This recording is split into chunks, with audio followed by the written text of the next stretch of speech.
반갑습니다. 타임 레버리지. 시간을 들여 막대한 수익으로 치환한다. 목요일이죠. 이제 새벽 사이에 FOMC 회의가 마무리가 됐고요. 어제 저녁이죠. 미국의 CPI 지수도 발표가 됐습니다.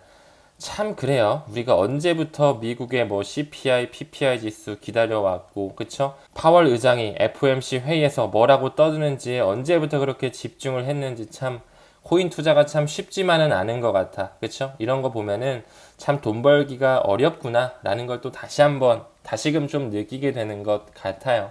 사실 CPI가 어떻게 나오든 파월이 뭐라고 떠들어 댔든 어차피 길게 봤을 때 올해 연말까지만 봤을 때만 해도 무조건 우상향한다라는 것을 우리는 알기 때문에 너무 그렇게 흔들릴 필요도 없고요. 그들이 올리는 시기 우리는 즐기면서 천천히 그동안 힘들었던 인고의 시간 그에 대한 대가를 기다리면서 긍정적으로 또 타임 레버리지를 해야 되지 않을까 이런 생각이 좀 드는 것 같아요. 천천히 좀 시작하면서 오늘도 유익한 컨텐츠로 만들어 보도록 하겠습니다. 챗 GPT가 또 이렇게 이야기를 하고 있어요. 중앙은행이 글로벌 금융 시스템을 구축하기 위해서 XRP를 채택할 확률을 85%라고 예측을 하고 있네요. 여러분들은 시간이 지날수록 리플의 가격과 앞으로의 어떤 포텐셜이 나올지 상상을 하고 계신가요? 지금 굉장히 많은 사업이 확장되고 있는 거, 커스터디 회사를 인수하고 있고 이제 그 파급 효과가 한국과 일본, 아시아 쪽으로도 뿌려지고 있단 말이야. 모든 금융 시스템을 아우르는 하나의 운동장 역할, 하나의 큰 생태계가 될 것이라는 것, 모든 페이먼트가 하나로 연결되는 시대의 중심망으로 XRP 레저의 망이 들어올 수밖에 없을 것이라는 것, 왜 리플이 스테이블 코인을 발행하는지, 왜 리플이 기관의 채택이 있으면서 스위프트 2.0의 망과 연결이 되는지 모든 것을 종합적으로 봤을 때 저는 모든 글로벌 금융은행들이 리플을 선택할 확률 100%라고 예측을 드리고 싶네요. 잠깐 재밌는 얘기 하나 들려드리고 갈까요? 저 같은 경우는 저희 어머니께 한 달에 10만원씩 리플로 적금 및 용돈을 드리거든요. 제가 작년부터 저희 어머니께 제가 10만원씩 한 달에 드릴 테니까 그냥 매월 1일마다 리플을 10만원씩 사세요. 그냥 2년짜리 적금이라고 생각하시고 적금의 만기일은 2025년 11월 달로 책정을 해가지고 한번 꾸준히 사셨으면 좋겠다. 이렇게 좀 매달 10만원씩 용돈을 드리고 있거든요. 어느 날 밥을 먹다가 어머니께서 저한테 이런 말을 하셔. 훈아, 혹시 엄마가 종잣돈이 좀 있는데 어떤 걸 투자하면 좋겠니? 저희 어머니 같은 경우는 엄청난 보수적인 투자자야. 60살 넘어서는 단 한 번 60살을 살면서 단 한 번도 주식을 투자해 본 적도 없는 사람이 아들이 준 10만원으로 리플을 사다가 제 영상을 꾸준히 보다가 이제 본인도 뭔가 올 것 같나봐. 뭔가 이게 블록체인 시대가 올 것 같나봐. 메타버스 시대가 올 것 같나봐. 웹 3.0의 시대가 올 것 같나봐. 그러다 보니까 이제 어머니께서도 슬슬 투자를 하시려고 저한테 물어보시더라고요. 내가 이제 리플 투자자니까 엄마는 리플을 꾸준히 사고 있으니까 그러면 제가 메이저 코인들, 알트 코인들을 몇 가지 추천해 드릴 테니 그 종잣돈을 어느 정도 분산화를 시키자 해가지고 제가 약 4가지 코인 정도를 어머니께 추천을 드렸습니다. 타이밍도 너무 좋아. 어제까지만 해도 코인 바닥을 아주 그냥 기어다녔잖아요. 그쵸? 너무나 아래 가격에서 잘 줄 수 있는 타이밍에 우리 어머니께서 또 용기를 내셨어. 제가 어머니께 무슨 코인을 추천을 드렸냐? 역시나 여러분들에게 항상 말씀드리는 그런 코인에 대해서 추천을 드렸죠. 이 팩트에서도 인정하고 있고 모든 기관의 채택이 끝난 코인들을 당연히 추천을 드려야 되겠죠? 가족한테까지 말할 수 있을 정도로 저는 이 코인들에 대해 신뢰를 하고 있습니다. XRP는 매달 1일에 10만원씩 사고 계시니까 됐고 지금 어머니가 가지고 있는 종잣돈을 이 4가지 코인의 분산화 작업을 했습니다. 도지코인, 에이다, 이더리움 클래식, 파일코인 이 4가지를 제가 어머니께 말씀을 드려가지고 어느 정도 포트폴리오 분산화를 해놨다. 그냥 여러분들에게 참고적으로 말씀을 드리고 싶어가지고 언급을 드리는 것 뿐이에요. 저희 어머니 같은 경우는 이 이더리움 클래식을 이더리움 클래스라고 말씀하셔. 나이 60 정도 되면은 뭐 USB가 SUV가 되기도 하고 뭐 그런 거잖아요. 그쵸? 융통성이 있어야 되잖아요. 사람이 뭐 이더리움 클래식이 뭐 가끔 이더리움 클래스로도 부릴 수도 있는 거잖아요. 그쵸? 이런 코인들 이더리움 클래식도 한번 보시길 바랍니다. 이더리움으로 하드포키 되기 전 원조격의 코인이자 이는 사물 인터넷의 수수료로 쓰일 수밖에 없게끔 설계가 완료되어 있다라고 말씀을 드렸죠.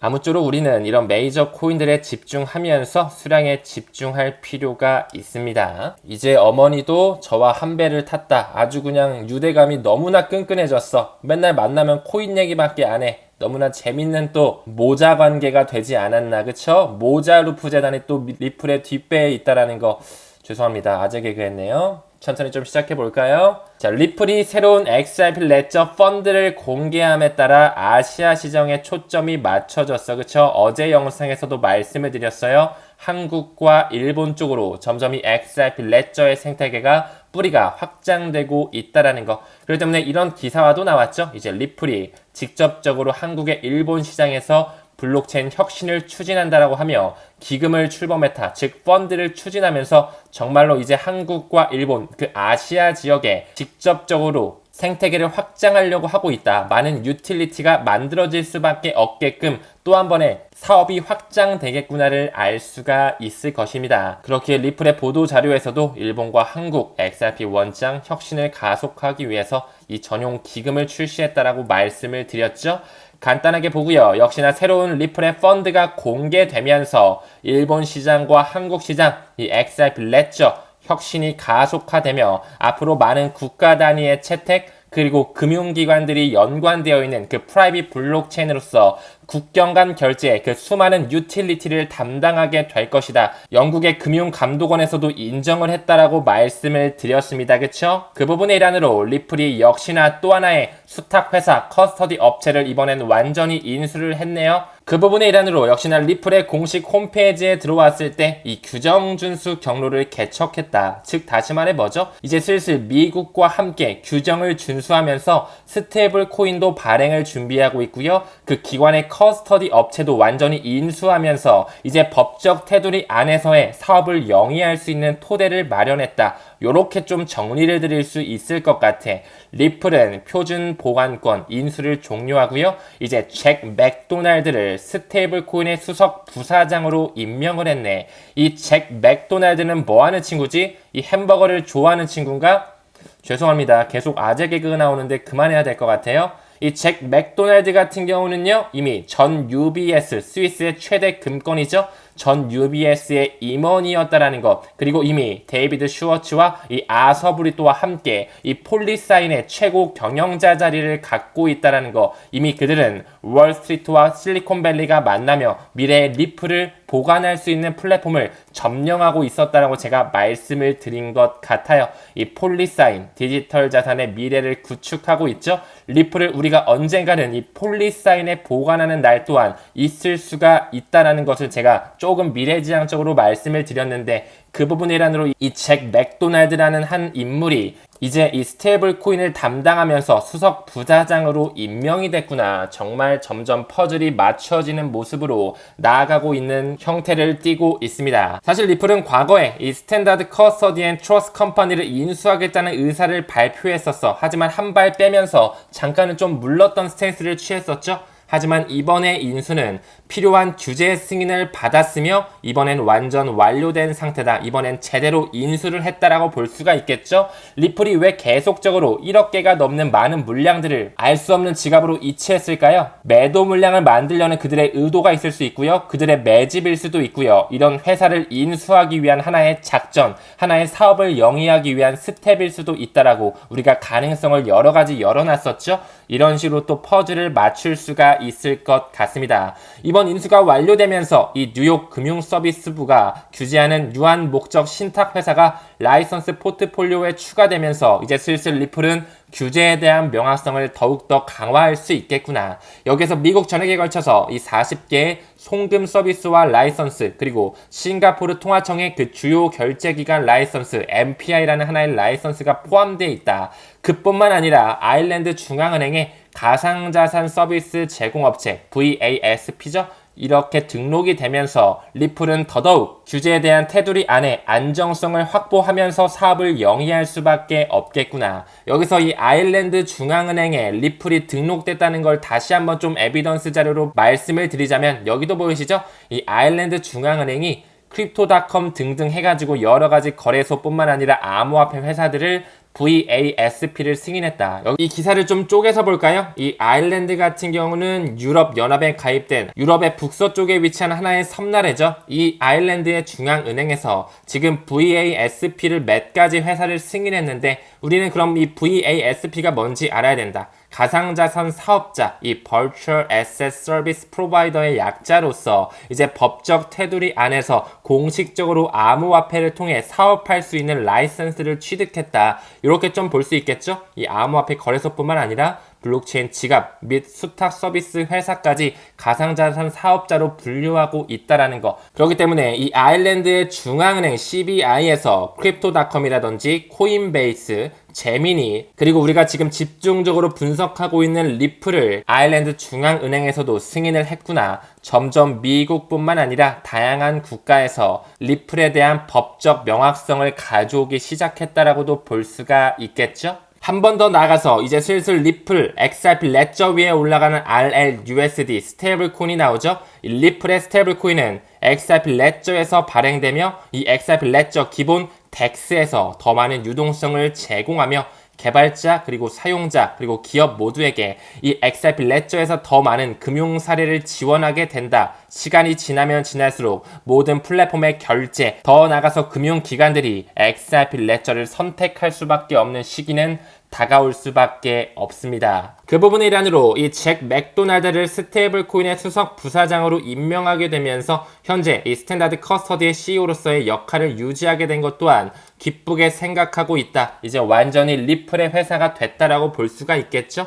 작년 5월에 스위스를 필두로 한 메타코를 인수한 바에 이어서 이번에는 미국과 연결성을 가지고 있는 이 스탠다드 커스터디를 인수했다. 모든 기관의 커스터디가 하나로 통합되는 시장 역시 리플과 연관성을 가져갈 수밖에 없을 것입니다. 시간이 지나면 지날수록 이 디지털 자산의 폭과 중요성이 점점 커지고 있죠. 그 부분의 일환으로 이 스테이블 코인 시장 그리고 CBDC부터 주식, 채권, 상품, 부동산 등과 같은 이 토큰화된 실물자산 RWA 시장까지 이제 슬슬 시장 참가자는 이러한 새로운 자산 클래스와 더 넓은 토큰 경제에 대한 액세스를 잠금 해제하기 위해서 신뢰, 유용성, 유동성이 필요하며 리플은 이 부분에 있어서 토대를 마련하는 하나의 운동장 역할을 할 것이라는 거 반드시 비전을 볼 필요가 있습니다. 이번 인수를 통해 디지털 자산 보관 플랫폼 리플이 굉장히 큰 역할을 하겠구나. 하지만 우리가 더욱더 집중해야 되는 것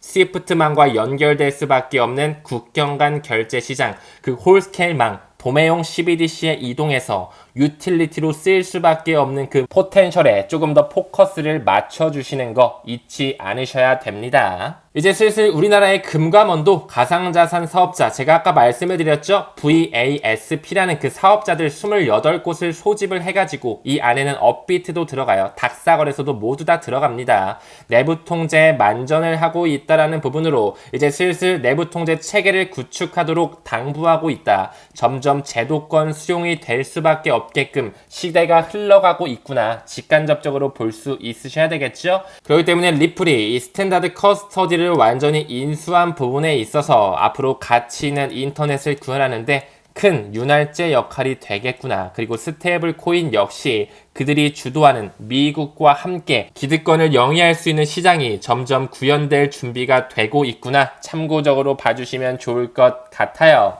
다음 기사 봤을 때 리플과 SEC의 소송은 도대체 언제 끝나는 거냐고. 지금 3년 반이 넘었는데 도대체 언제, 가격은 언제 오르냐고. 힘들다고요. 그쵸? 어제는 또 전북대학교 교수님이 전화가 오셔가지고 세력들이 그 리플을 왜 누르는 거예요? 물어보시더라고요. 또 얼마 전에는 한 구독자님이 이메일이 오셔가지고 그 세력들이 리플을 그 누르고 있다고 하는데 그 누르면 뭐가 좋아요? 그 왜 누르는 거예요? Why? 이런 부분을 우리도 같이 생각해 볼 필요가 있다. 여러분도 궁금하시죠? 리플을 왜 누를까? 왜 SEC 위에 그 바이든 행정부로 누르고 왜 그 위에 있는 기득권 세력들, 연준을 필두로 한 그 사립은행들의 집합체들은 왜 리플을 누르고 있을까? 왜 그러면서 사업은 확장되는데 호재가 이렇게 많은데 어떻게 가격이 이렇게 거짓말처럼 하나도 안 오를 수가 있지? 많이 답답하신 분들이 있을 수 있어요. 그쵸? 왜 그럴까요? 미국이라는 나라가 달러로서 지금 약 100년의 역사를 휘어잡아 왔잖아. 기축통화로서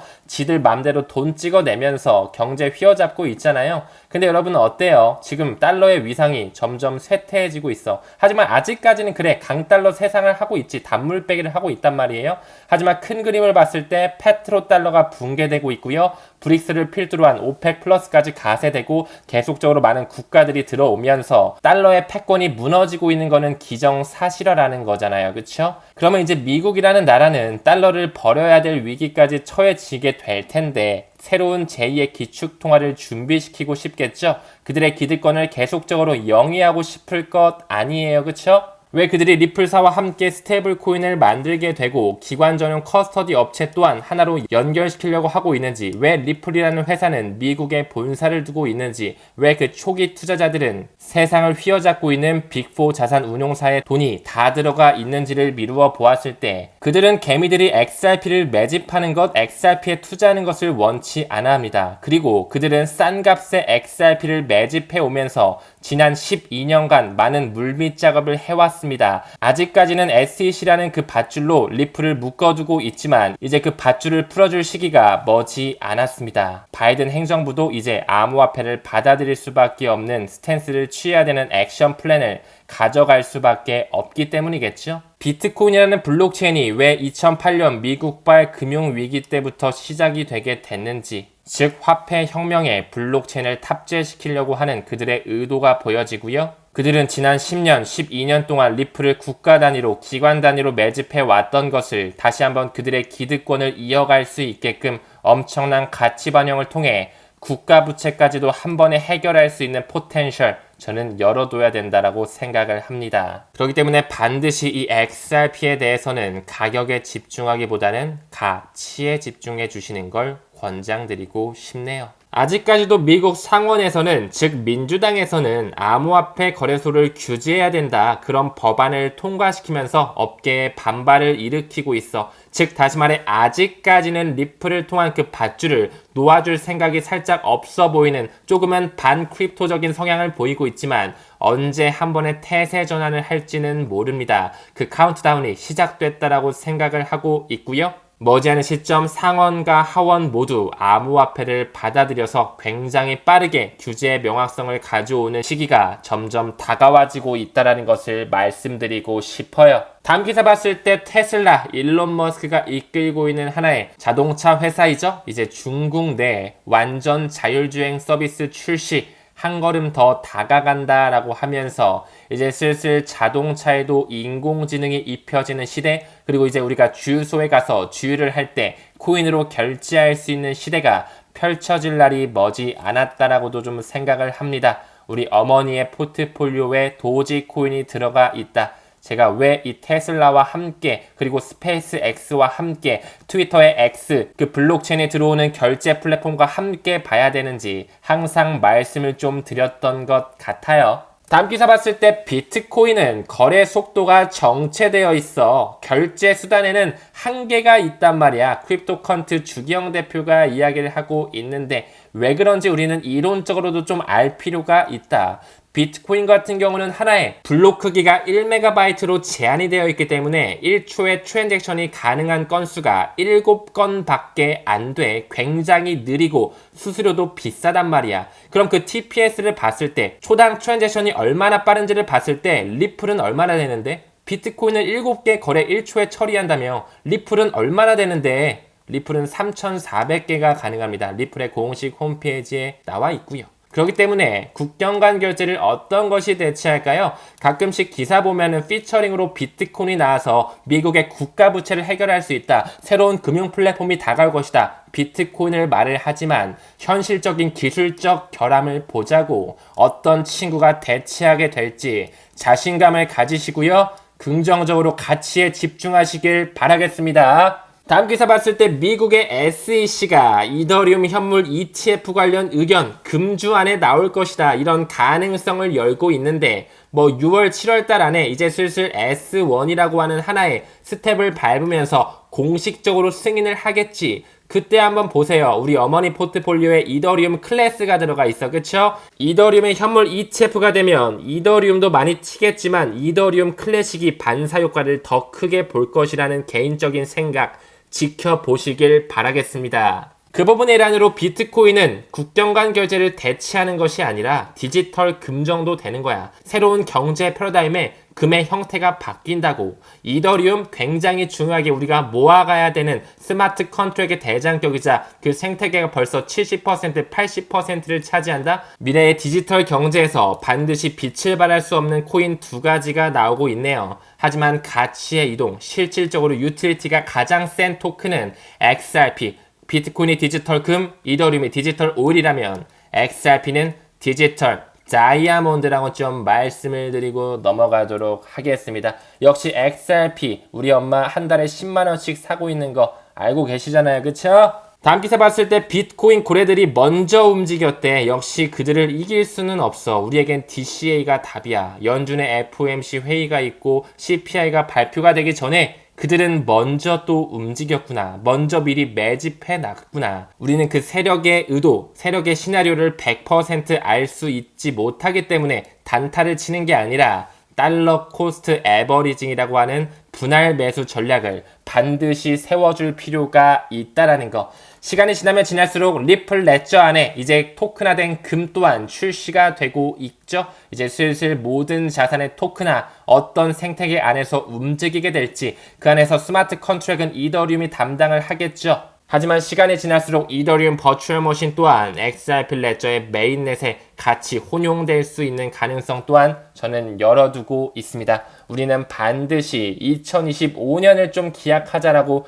말씀을 드렸어요. 왜? 내년 3월 11일 기점으로 연준에서는 ISO 2002 메시징 표준을 아예 채택한다라고 말씀을 드렸죠. 그리고 스위프트에서 전체 망에서는 내년 11월에 ISO 2002 그 안에는 리플 네트워크가 들어가 있고 이미 BIS와 스위프트와 함께 손을 잡고 있다라고. 그 뒷배에는 푸날리티, FNA가 금융에 대한 새로운 포용성, 안정성, 규제에 대한 기준, 표준을 제정하고 있다라고 말씀을 드렸으니까 저는 흔들리지 않습니다. 여러분도 저의 에너지를 좀 받아가지고 다른 거 필요 없어. 그냥 긍정적으로 좀 인생을 사셨으면 좋겠어. 감사한 마음으로 같이 한번 가봤으면 좋겠어요. 그쵸? XRP의 홀더는 이제 새로운 1% 안에 진입하는 시대가 올 수밖에 없습니다. 저는 2030을 바라보며 갑니다. 그래봤자 6년밖에 안 남았어. 6년이라는 시간 지나가 보면 너무나 빨리 간다. 그쵸? 우리는 조금 더 중장기적인 안목으로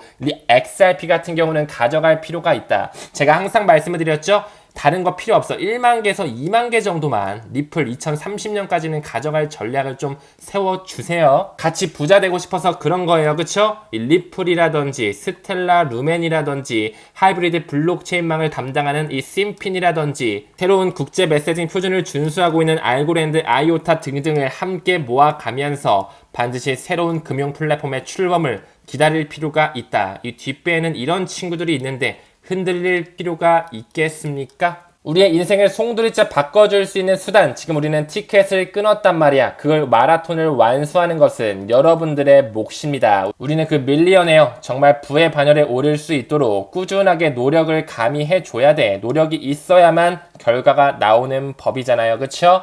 한 분석가는 2025년에 XRP가 250달러에 갈 수 있다라고 보는데 그들의 시나리오를 100%는 알 수는 없겠지만 이 리플이라는 친구가 100만 분의 1로 쪼개질 수밖에 없는 시대 반드시 올 것입니다. 그 연준 페드라는 곳에서 리플을 완전히 인정하고 칭찬하면서 새로운 가치의 이동의 표준이다라고 말을 하는 시기가 올 수밖에 없다라는 것은 100% 정해졌다라는 거. 참고적으로 말씀드리면서 금요일 영상은 마무리 짓도록 하겠습니다. 오늘도 좋은 하루 만드셨으면 좋겠고요. 항상 건강 잘 챙기시길 바라겠습니다. 우리는 모든 면에서 점점 더 좋아지고 있습니다. 감사합니다. 성투합시다.